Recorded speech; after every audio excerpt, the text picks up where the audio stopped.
Selamat pagi, saudari-saudara yang terkasih, ibu bapak, rekan-rekan muda, suster, romo-romo yang terkasih.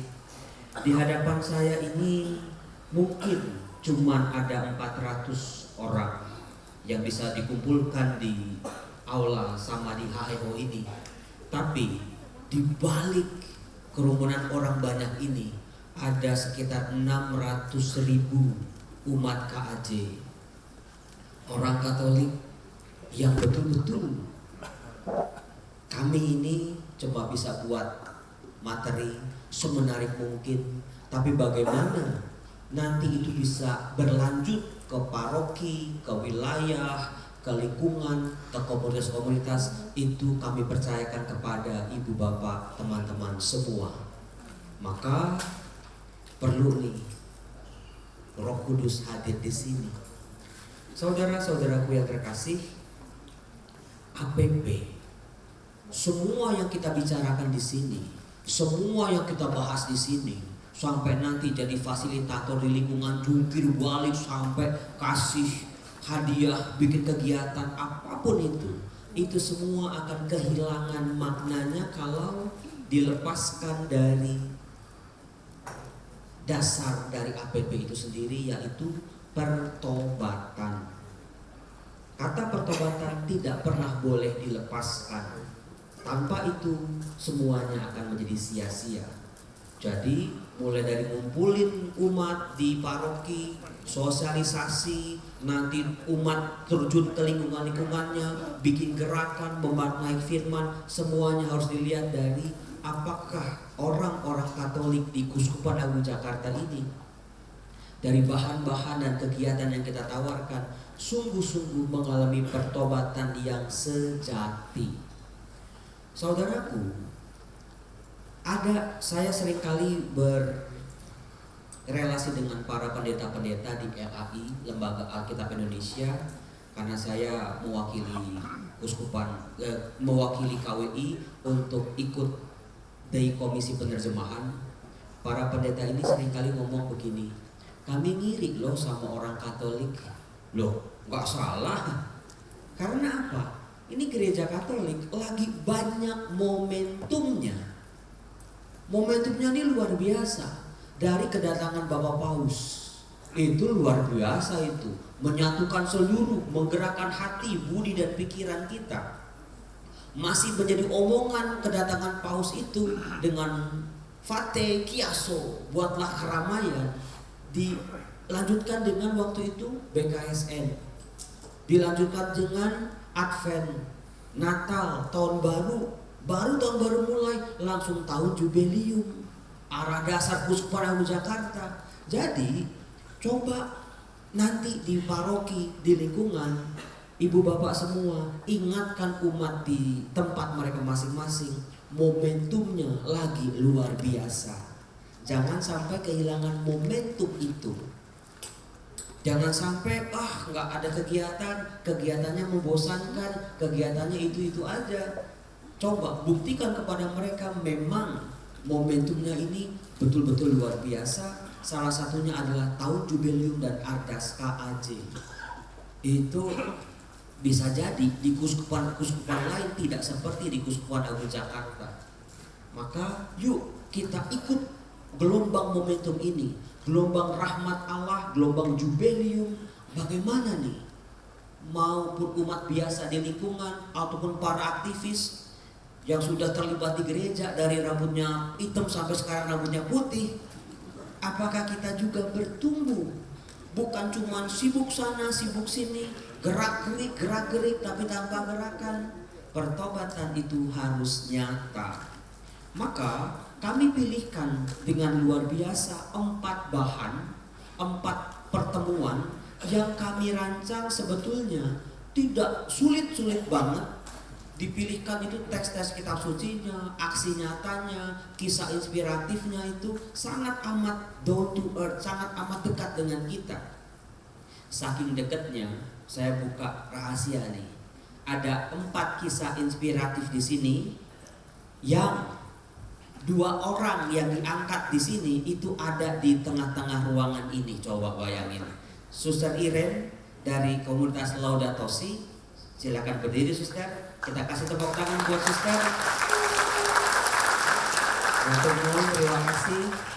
Siapa yang waktu di GBK, waktu Paus datang, melihat Suster Iren bersama grupnya, bersama timnya, mungut-mungutin sampah, apakah Anda lihat? Tapi saya yakin gak semua ngelihat. Orang GBK gede banget kan? Mereka kadang berkarya, kelihatan, tapi gak bersuara, betul? Kadang juga gak kelihatan. Dari mereka kita bisa melihat, mau kedengeran, mau dilihat, mau difoto ataupun enggak, mereka tetap bekerja mencintai bumi. Terima kasih suster. Jadi kami pilihkan betul-betul bagaimana nih kisah ini, kisah inspiratif ini yang sangat sederhana. Demikian juga teks-teks kitab sucinya yang sangat amat dekat, sangat amat berhubungan dengan kehidupan umat yang seringkali hidupnya sedang tidak baik-baik saja. Dipilihkan kisah janda di Nain, orang yang gak punya harapan. Sengaja teks itu kita angkat pertama kali karena kita kira setelah pandemi COVID selesai, kita pikir hidup makin baik nih. Ternyata masih ada ratusan ribu umat kita sampai detik ini keadaannya belum juga kunjung membaik. Betul apa betul?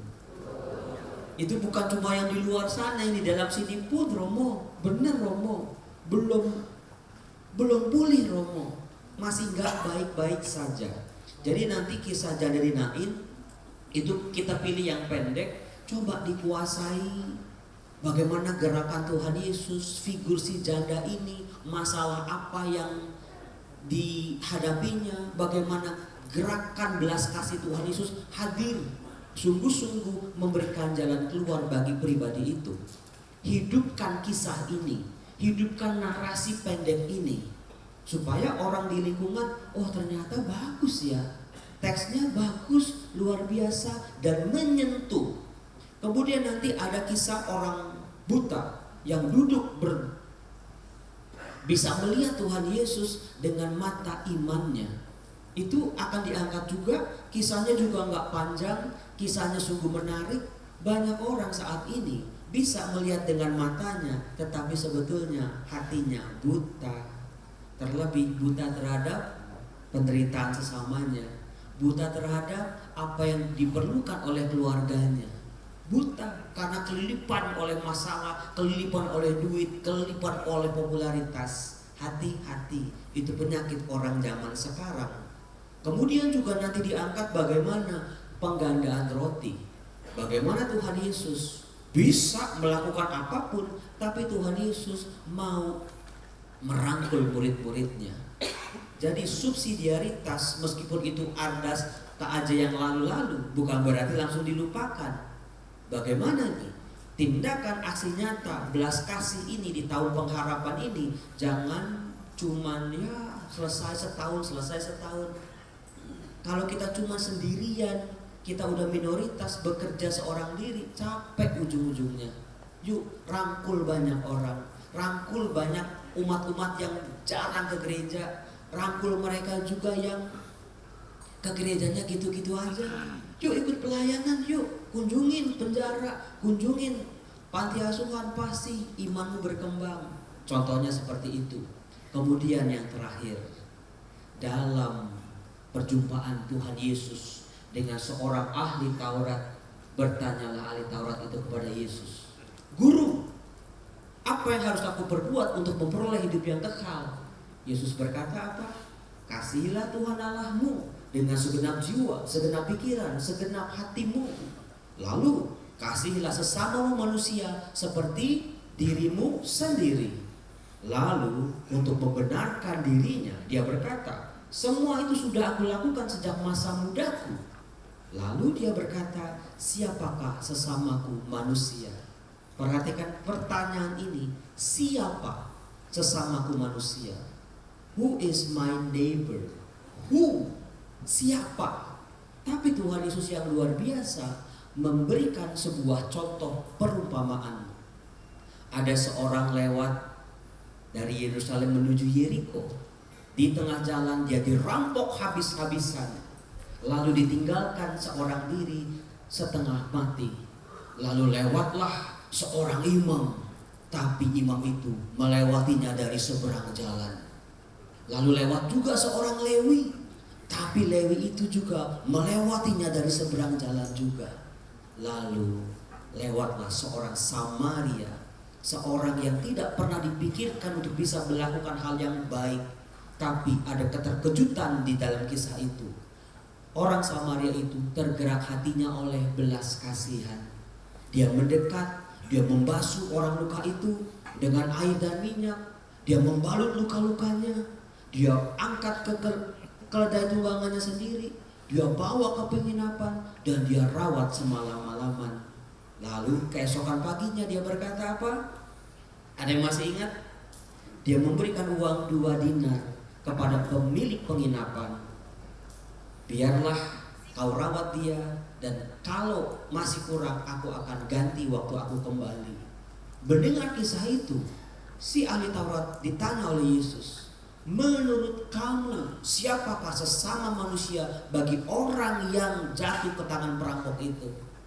Saudara-saudara, pertanyaannya dijawab dengan apa? Orang yang melakukan belas kasih. Pertanyaan tadi di awal, siapakah sesama manusia, dibongkar oleh Tuhan Yesus dengan pertanyaan, siapakah sesama dari orang yang dirampok itu? Jawabannya bukan orang Lewi, bukan imam, bukan orang dari suku tertentu, tapi orang yang menunjukkan belas kasihan. Itulah yang membongkar hidup saya. Firman yang saya ajarkan, firman yang saya renungkan di Bible Learning, di kampus, di permenungan, di seminar, ternyata kalau cuma berhenti pada keterpukauan, wah firmannya bagus, lelah. Disitulah tahun lalu lahir Rumah Teduh Suryo. Sebetulnya di atas panggung ini ya Romoyus ya, Romoyus saksinya itu tahun lalu. Dan hari ini Rumah Teduh Suryo diangkat di kisah inspiratif yang keempat. Sebuah tindakan yang gak neko-neko, sebuah tindakan yang saya nggak pernah minta-minta Anda. Romoyus saja nggak pernah saya mintain, takut saya. Tapi dengan didorong oleh firman Tuhan yang menyentuh hidup saya, apakah hati saya, hati kita masih bergetar, masih resah dan gelisah ketika melihat orang-orang di sekitar kita menderita? Saudara-saudara yang terkasih, yuk kita ambil momentum ini. Tuhan Yesus memberkati.